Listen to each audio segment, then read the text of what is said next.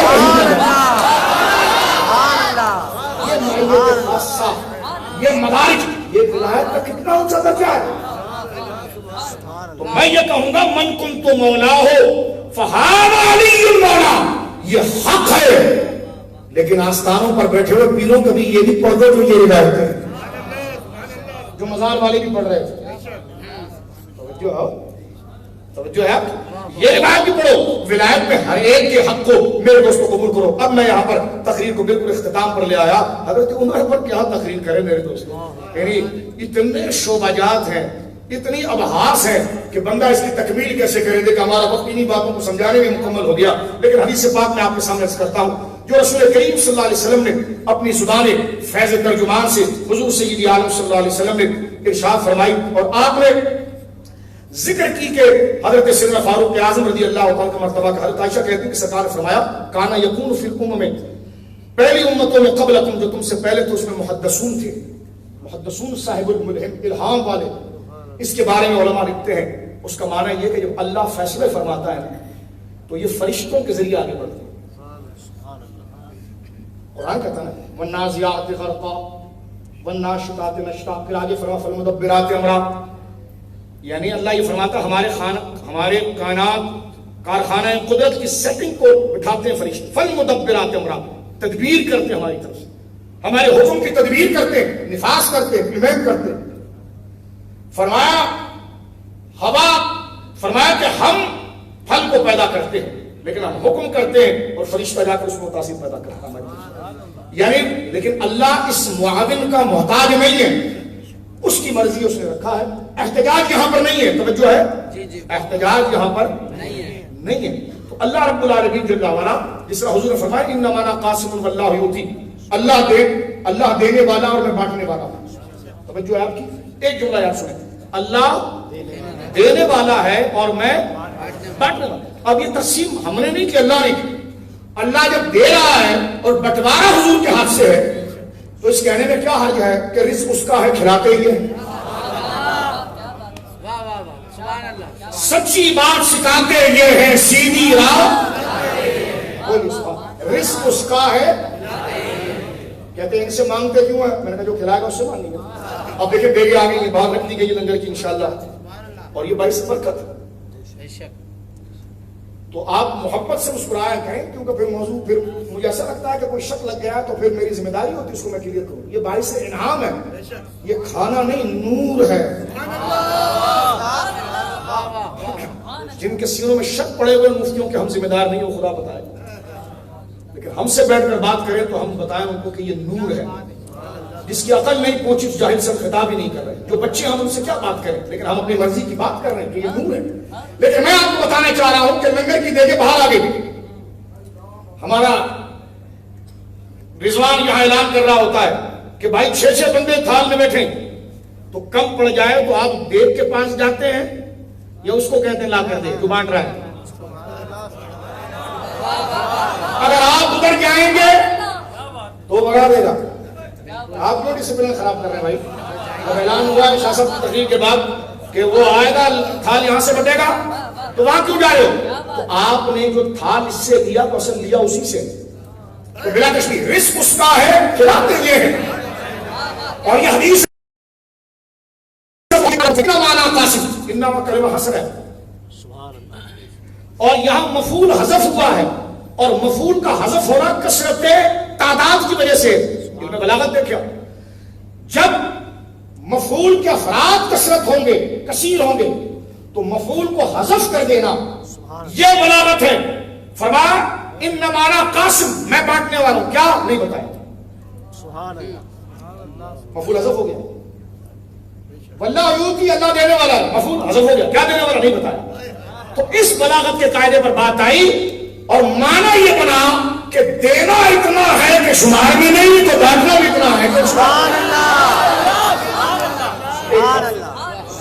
اور اس کا دوسرا ترجمہ یہ ہوا انما انا قاسم واللہ یؤتی، اللہ جو دے سکتا ہے وہ میں بانٹ سکتا ہوں۔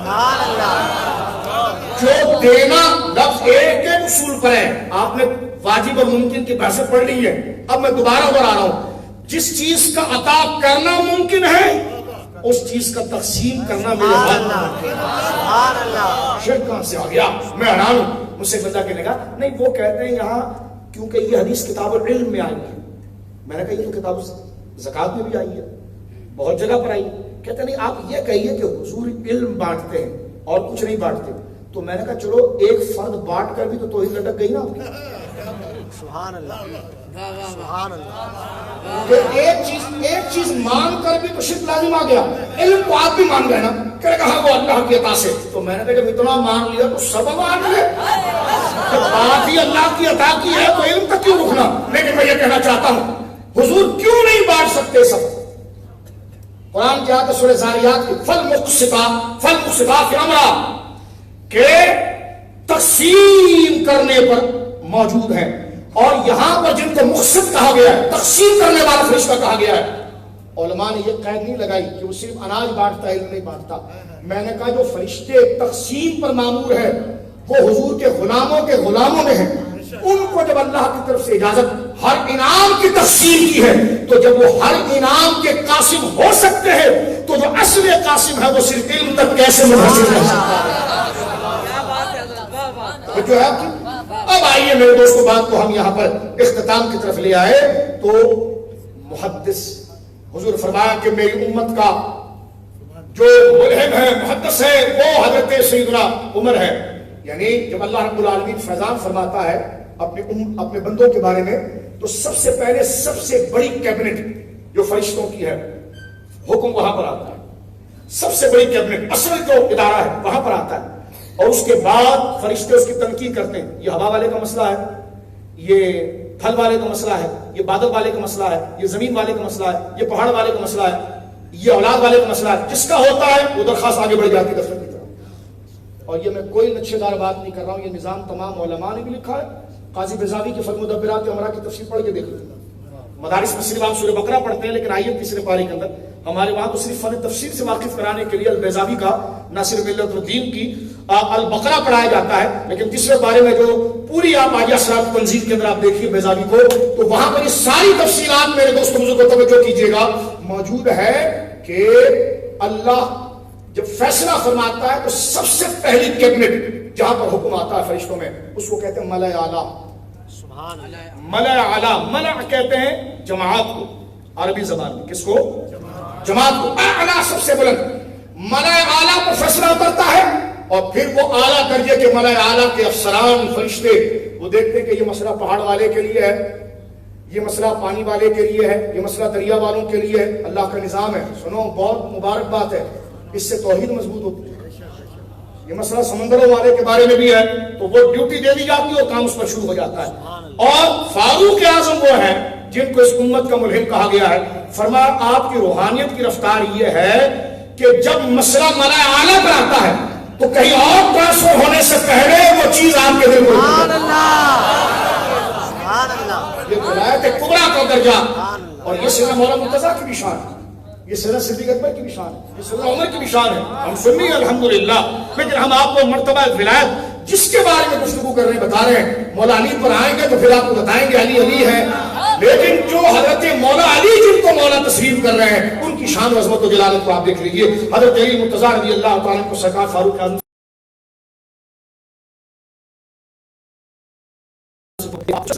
لباس پہن کر جا رہے تھے. اللہ اکبر, لباس پہن کر آپ جا رہے ہیں.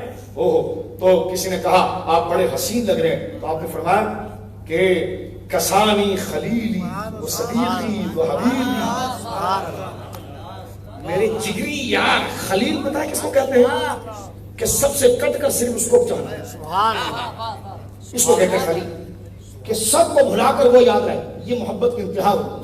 اس لیے حضور نے فرمایا کہ میں کسی کو خلیل بناتا تو ابو بکر کو بناتا, لیکن نہیں, میں نے اللہ کو بنایا. یعنی کیا مطلب؟ حضور کا انتخاب, یعنی میرے دل پر راج اللہ ہی کا رہے. فرمایا اگر اللہ کے سوا کسی کی اجازت ہوتی تو ابو بکر کو لاتا. یعنی حضرت ابو بکر کی شان آپ دیکھیے, ماں سوا خدا کے اگر کسی کی اجازت ہوتی تو پھر میرے دل میں ابو بکر. سبحان اللہ, کتنی بڑی ولایت کبریٰ ہے. دوست تفصیلیوں یہ روایت نہ چھپاؤ. من کن تو مولا, کوئی نہ مانے تو مومن کیسے رہتا ہے؟ اور واقعی میں نہیں رہتا. تو میں نے کہا جو سیدنا صدیق اکبر کے لتخذت ابا بکر خلیلا, وہ کیسے رہ سکتا ہے میرے دوستو؟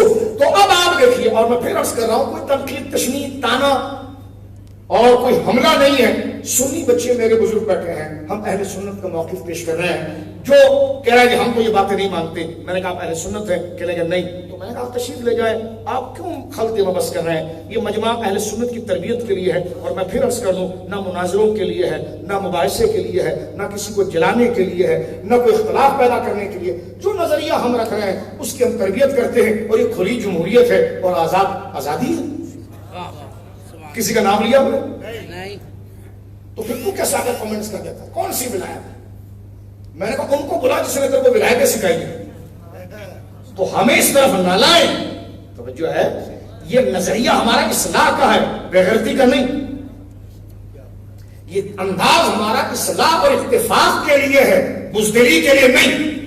اگر کوئی آ کر صحابہ پر بات کرے گا تو پھر ہمارے ایمان کا درجہ ہی یہ ہے کہ ترکی و ترکی پھر وہ سنے گا. تو لہٰذا میں پھر عرض کر دوں, ہم اس طرف جانا بھی نہیں چاہتے, اور بولوں گا اس لیے کہ مجھے اپنے نسب اور حسب پر فخر نہیں, 4 یاروں کی غلامی اور اس کی حرمت. ہاں, ہم نہیں جانا چاہتے, ہمارا ملک اس کا تقاضا نہیں کرتا. لوگ ہمیں بولنے کی بجائے ان کی تحقیق کریں جو شرارت کر رہا ہے. ہم کو سمپل جو مجمع علیہ مسائل ہیں سارے بزرگوں کے ادب و اوتار کے ساتھ. اب آپ دیکھیے جو پھڈے لگاتے ہیں, غور کریں ذرا, علی کو محبت کتنی تھی عمر سے رضی اللہ عنہ. حضرت مولانا مرتضیٰ رضی اللہ تعالیٰ جبہ پہن کر آ رہے ہیں, اور کسی نے پوچھا یہ جبہ آپ نے پہنا ہے؟ یہ فرمایا میرے یار نے پہنایا, میرے خلیل نے پہنایا, میرے حبیب نے پہنایا. کا کون؟ کا عمر. پھر حضرت مولانا مرتضیٰ کہنے لگے, المصنف میں ہے, عمر میرا بہت سخی تھا. یاد آئی, پھر تاڑے مار کر رونے لگے حضرت عمر کی. تو میرا مولا تو حضرت عمر کے لیے رویا, ان کی یاد میں رویا, تو کیسی دوستی ہو. حضرت مولا امام حسن باقاعدہ حضرت علی کے پاس آئے حضرت عمر کی شہادت کے بعد, بلکہ حضرت عثمان کی شہادت کے بعد. حضرت علی بیٹھے ہوئے تو کوفہ جامع مسجد میں, میرے مولا کے بڑے شہزادے امام حسن کہنے لگے, ابا حضور میں نے خواب دیکھا ہے. فرمایا بیٹا کیا خواب دیکھا؟ کہ میں نے خواب دیکھا کہ اللہ کا عرش لگا ہے اور حضور عرش کے نیچے کھڑے ہیں. مولا امام حسن خواب دیکھ رہے ہیں, رسول اللہ عرش کے نیچے کھڑے ہیں اور حضور کے پشت کے اوپر حضرت ابوبکر نے ہاتھ رکھا, اور حضرت ابوبکر کی پشت کے اوپر حضرت عمر نے, حضرت عمر کی پشت کے اوپر حضرت عثمان نے ہاتھ رکھا, اور عثمان نے کہا یا اللہ پوچھ اپنے بندوں کو انہوں نے مجھے قتل کیوں کیا, پوچھ اپنے بندوں سے انہوں نے مجھے قتل کیوں کیا. یہ کہہ کر امام حسن رونے لگے. تو قریب میں مولانا مرتضیٰ کے کچھ مریدین بیٹھے تھے, انہوں نے کہا حضور یہ حسن کیا کہہ رہا ہے؟ تو حضرت مولانا نے فرمایا جو دیکھا ہے وہ کہہ رہا ہے. فرمایا جو دیکھا ہے وہ کہہ رہا ہے. توجہ ہے آپ کی. حضرت سیدنا عمر کو کتنی محبت ہے مولا علی کے ساتھ, یہ اہل بیت کی تفصیل میں ہم بتائیں گے. اس گھر کے ساتھ کتنی عقیدت ہے یہ ہم آپ کو بتائیں گے.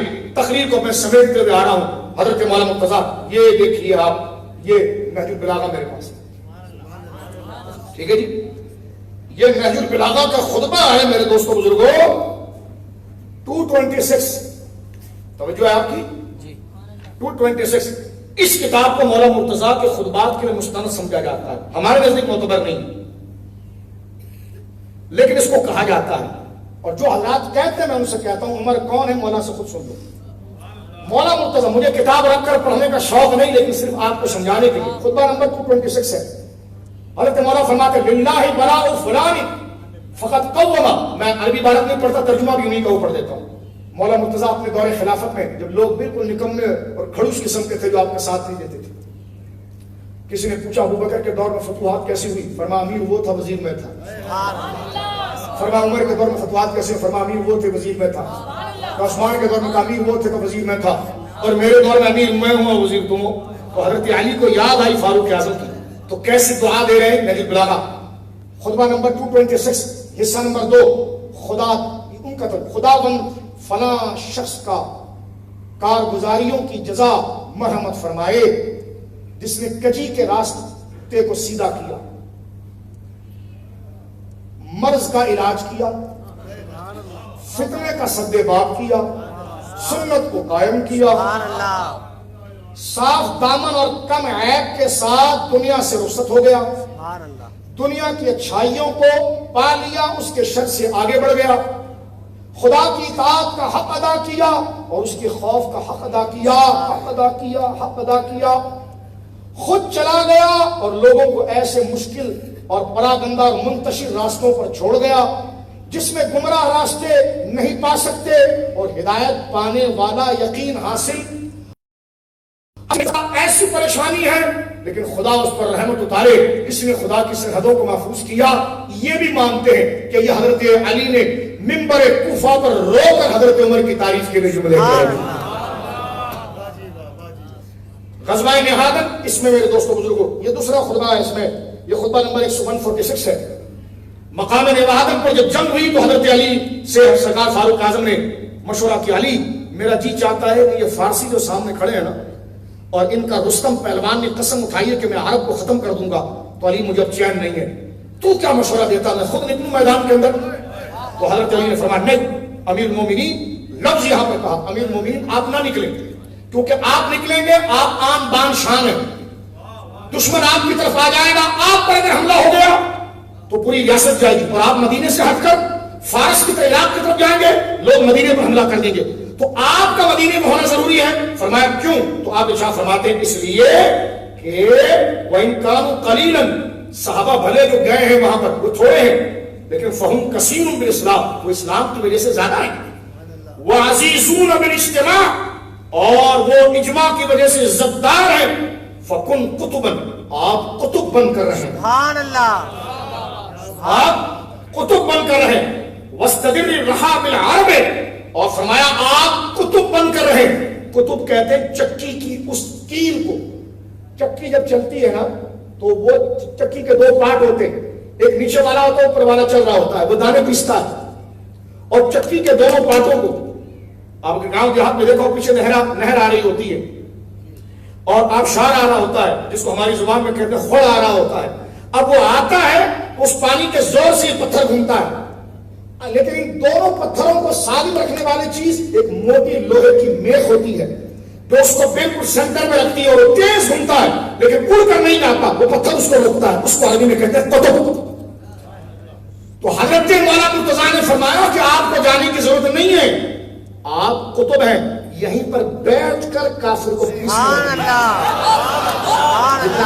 مولانا مرتضیٰ، اس سے حضرت علی مرتضیٰ کی محبت اور حضرت سرکار فاروق اعظم رضی اللہ عنہ کا مقام. میں 6 سے 7 منٹ مزید لوں گا، غور کرنا. حضرت فاروق اعظم رضی اللہ تعالیٰ میرے دوستو 12 ہجری میں خلافت کے منصب پر آئے. توجہ ہے، 63 سال آپ نے عمر پائی، 12 ہجری میں آپ خلافت کے منصب پر آئے. محرم کی آج کل یہ بھی بڑی بحث چلی، ایک محرم میں کیسے، وقت نہیں میرے پاس، میں جملہ کہہ رہا ہوں یہاں پر. طبقات ابن سعد، البدایہ والنہایہ، تبری، اسد الغابہ اور اکمال فی اسماء الرجال جو مشکات کے ساتھ لگا ہوا ہے، ان تمام کتابوں کے اندر یہ روایت درج ہے کہ محرم کی صبح یعنی یکم محرم الحرام اتوار کے دن 24 ہجری اتوار کا دن محرم کی پہلی تاریخ سیدنا عمر کی تدفین ہوئی تھی.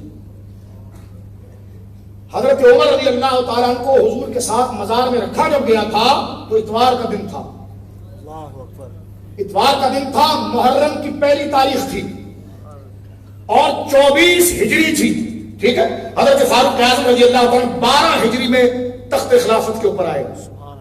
حضرت سیدنا ابو بکر صدیق کے انتقال کے بعد اب میں صرف خلاصہ جلدی آپ کو بتاتا ہوں تاریخ کا، جو بڑی کتابوں سے خلاصے کے طور پر میں نے جمع کیا اور یہ ہماری بڑی سعادت ہے کہ ہم اس کو سمرائز کر کے تمام خدمات نہیں بلّہ یعنی اتنا کہ جتنا میں لکھ سکا جمع کر سکا.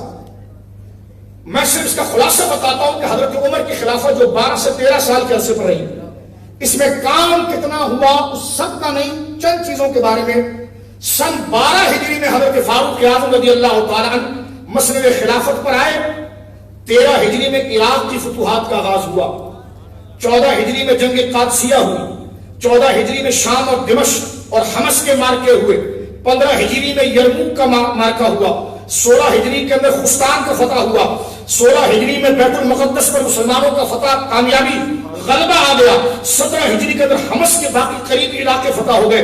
19 ہجری کے اندر اسرائیل کے علاقے فتح ہو گئے. 20 ہجری میں مصر مکمل فتح ہوا. 21 میں سکندریہ اور اس کے قریبی علاقے فتح ہوئے. 22 ہجری میں آذربائیجان، تبرستان، فارس، کرمان، سیستان، مکران، خراسان، یہ تمام علاقے حضرت فاروق اعظم کی خلافت میں آ گئے. اور 24 ہجری کو حضرت فاروق اعظم نے وصال کیا. اب آپ آئیے 12 ہجری میں آنے کے ساتھ، کیونکہ حضرت سیدنا ابو بکر نے لشکر نکال دیا تھا، اب اس کی بات حضرت عمر نے سنبھالی. تو جنگ ہوئی ایران کے فارسی اور مجوسیوں کے ساتھ، اور مجوسیوں نے عرب پر حملہ کرنے کی تیاری کی. اس وقت فاروق اعظم کو خبر پہنچی میرے دوستو، حضرت عمر رضی اللہ تعالی عنہ وارضہ عنہ نے مدینہ پاک کی سلامتی کے لیے جنگ قادسیہ کا وقت جب شروع ہوا تو رستم پہلوان اس کی قیادت کر رہا تھا، اور کیونکہ وہ عبادت کرتا تھا سورج کا، اس نے یہ جملہ کہا کہ سورج کی قسم، آفتاب کی قسم، میں عرب کو ویران کر دوں گا. فاروق اعظم کو جب جملے پتا چلے تو آپ نے 20,000 کے لشکر سعد بن وقاص کی سربراہی میں روانہ کیا. 3 جنگیں وہاں پر ہوئی قادسیہ میں، 3 مارکے ہوئے. سعد بن وقاص ایک کی کمانڈ کر رہے تھے، حضرت نعمان بن مکرم ایک کی کمانڈ کر رہے تھے، اور حضرت طاقہ بن عمر. اور اللہ رب العالمین جل وعلا نے رستم کو ہلاک کیا حضرت طاقہ بن عمر کے ہاتھ پر، اور قادسیہ کے اندر عرب کو یعنی اسلام کو فتح حاصل ہو گئی. تسخیر عراق کے بعد، جلدی سے سنیے، عراق کو فتح کرنے کے بعد سیدنا عمر کو خبر پہنچی کہ ایران یعنی فارسیوں کو جو بادشاہ ہے وہ چین سے نہیں بیٹھا، ان کو عراق سے نکال دیا گیا. لیکن اس نے پھر دوبارہ مدینے پر حملہ کرنے کے لیے 1.5 لاکھ کا لشکر تیار کیا، اور اس کا نام تھا یزدگر مردان شاہ، جو اس کی کمانڈ کر رہا تھا. فاروق اعظم نے فرمایا جب تک اس کی ریڑھ کی ہڈی نہ توڑی جائے یہ پھر آئے گا اور ہمیں تنگ کرے گا. اور یہ تمام مورخین نے لکھا فاروق اعظم جنگ نہیں چاہ رہے تھے، اور چاہ رہے تھے کہ بس انہی ریاستوں کی تربیت کی جائے. لیکن جب اس نے 1.5 لاکھ کی فوج مجوسی فارسیوں نے جمع کی تو حضرت فاروق اعظم رضی اللہ تعالیٰ نے حضرت نعمان بن مکرم کے ساتھ 30,000 کا لشکر روانہ کیا. اور اتنی خطرناک جنگ ہوئی کہ اس میں ہزاروں فارسی مارے گئے، کئی مسلمان شہید ہوئے، یہاں تک کہ حضرت نعمان بن مکرم جو اس کے سپہ سالار تھے وہ بھی اس کے اندر انہوں نے جامع شہادت کو نوش کیا. یہ ہے غزوہ سریہ نبھادن، جس میں حضرت عمر نے حضرت ساریہ کو آواز دی تھی، یا سارق الجبل، جو کرامت آپ سنتے ہیں. بڑی خطرناک قسم کی جنگ تھی. لیکن جب جنگ اختتام پر تھی حضرت عمر نے یہاں مسکرا کر فرمایا کہ آج مجوسیت کی سلطنت کو خدا نے برباد کر لیا. سبحان اللہ. آپ سورج کو پوجا کرنے والے ایک خدا کی عبادت کرنے والوں کی طرف نظر نہیں رکھیں گے. اور وہ 1.5 لاکھ کی فوج کو 30,000 کے لشکر نے الحمدللہ فتح شکست دی. اور یہ فارس کی پوری سپر پاور کو توڑ کر سن 13 ہجری کے اندر اس کو اسلام میں شامل کر لیا گیا. 15 ہجری کے اندر ملک شام کے اندر تعاون پھیلا، تعاون کا عذاب آ گیا، یعنی وبا آ گئی. ہزاروں مسلمان اس میں جان بحق ہو گئے اس وبا کے اندر.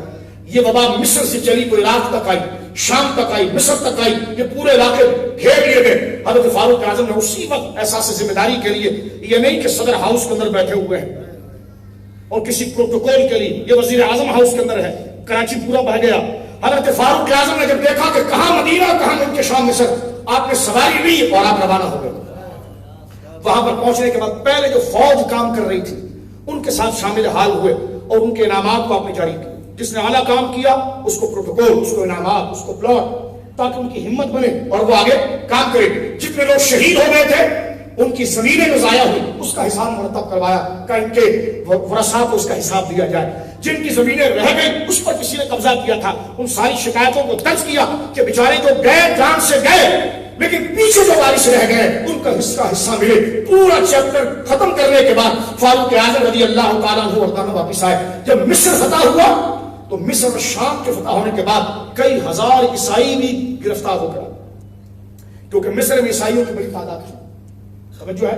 اور حضرت فاروق اعظم کی ریاست جو تھی نا وہ اسلامی فلاحی ریاست تھی. یہ جملہ سن، اسلامی بولو، اسلامی فلاحی ریاست، باقاعدہ ویلفیئر ریاست تھی.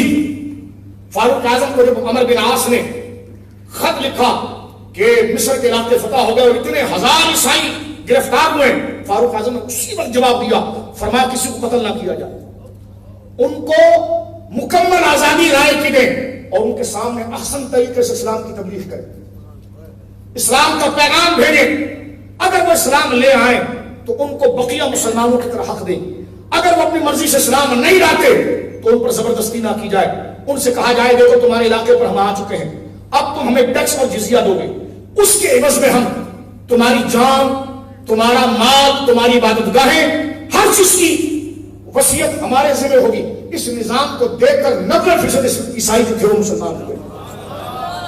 اور حضرت عمر نے پابندی لگائی کہ کسی کو زبردستی کلمہ نہ پڑھایا جائے. توجہ ہے آپ کی, یہ ساری کتابوں میں لکھا ہوا ہے. فرمایا ان کے سامنے اچھے مبلغین آئیں, ان کے دل کو نرم کر کے ان کے سامنے اسلام کی راہ کو واضح کرے. یہ حضرت سیدنا فاروق اعظم نے کیا. پوری ریاست جو تقریباً 32 لاکھ مربع میل کے قریب تھی, فاروق اعظم نے اس کو 8 ضلعوں میں تقسیم کیا.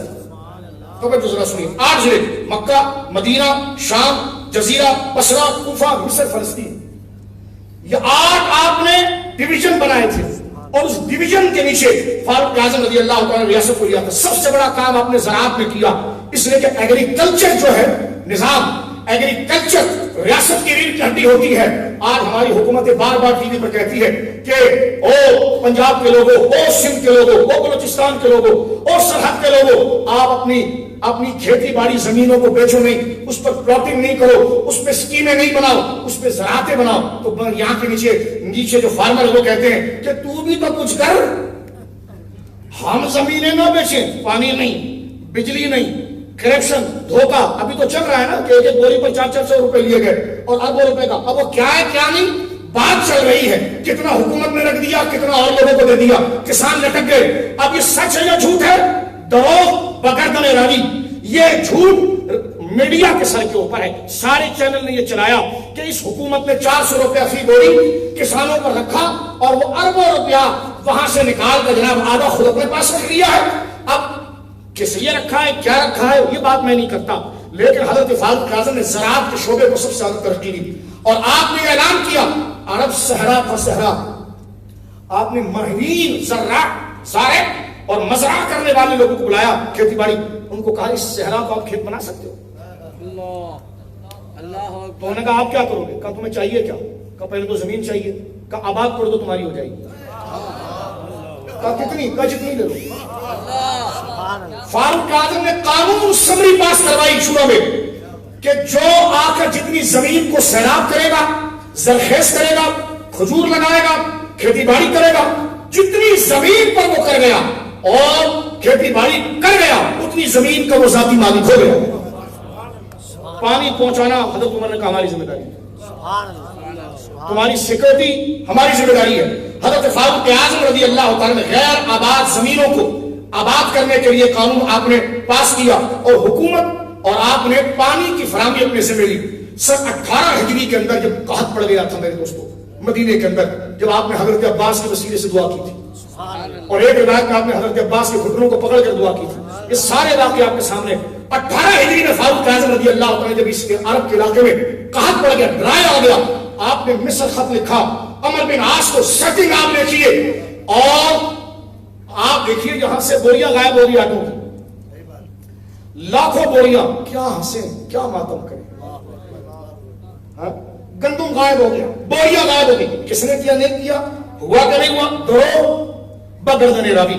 میڈیا نے بتایا, اس کو ہم ڈسکس کر رہے ہیں, ٹھیک ہے, میڈیا نے بتایا, بڑے بڑے لوگوں کے 1 گھنٹے کے پروگراموں میں بتایا.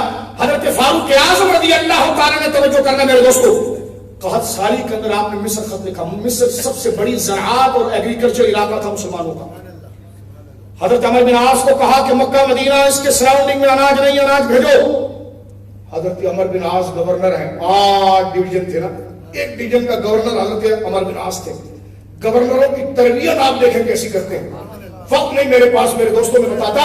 حضرت عمر بن عاص نے مصر سے گندم بھیجنا شروع کی. اونٹوں پر توجہ کرنا, دل تھام کے یہ بات سننا. جب بھیجنا شروع کی, کہاں مصر کہاں مدینہ, لیکن اس تعداد میں گندم مصر میں آئی ہے کہ ایک پہلا اونٹ مدینے میں کھڑا ہے تو آخری اونٹ مصر میں کھڑا ہوا.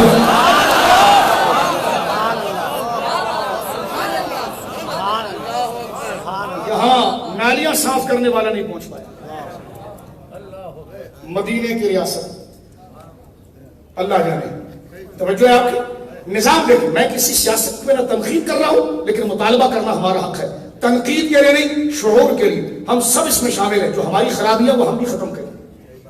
جو ہماری خرابیاں ہیں، ہم جو شہر کو گندا کر رہے ہیں اس کو ہم ختم کریں. فاروق اعظم نے اس دوران میں قحط پڑ گیا تھا. تھوڑا دیر رک جا، بس اس موضوع کو مکمل کر رہا ہوں، وقت پھر نہیں آئے گا. فاروق اعظم رضی اللہ تعالیٰ نے جس وقت میرے دوستوں بزرگوں یہ قحط پڑ گیا تو آپ نے سب سے پہلے نہری نظام بنایا.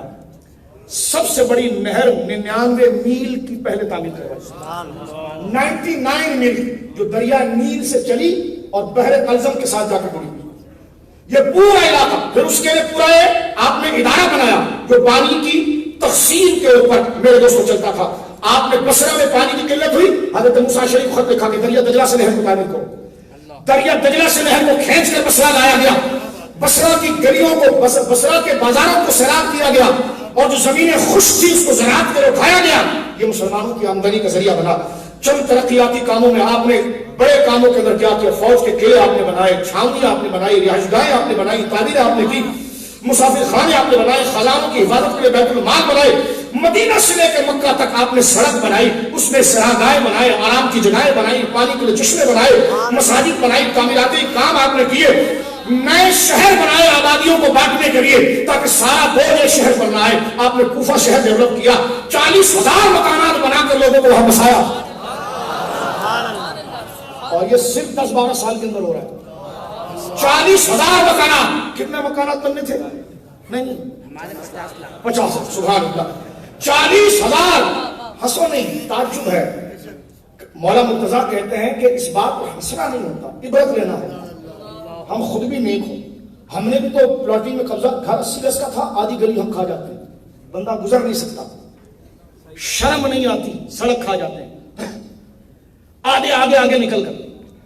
اب وہ کوئی انتقال کر جائے تو میت کو لے جانے کا راستہ نہیں. پلاننگ تو شہر کی ہوئی تھی، گلیاں تھی، پوچھنے والا کوئی نہیں ہے. تو میرے دوستو ہم سے بھی پوچھا جائے. توجہ ہے آپ کی، غور کیجئے. حضرت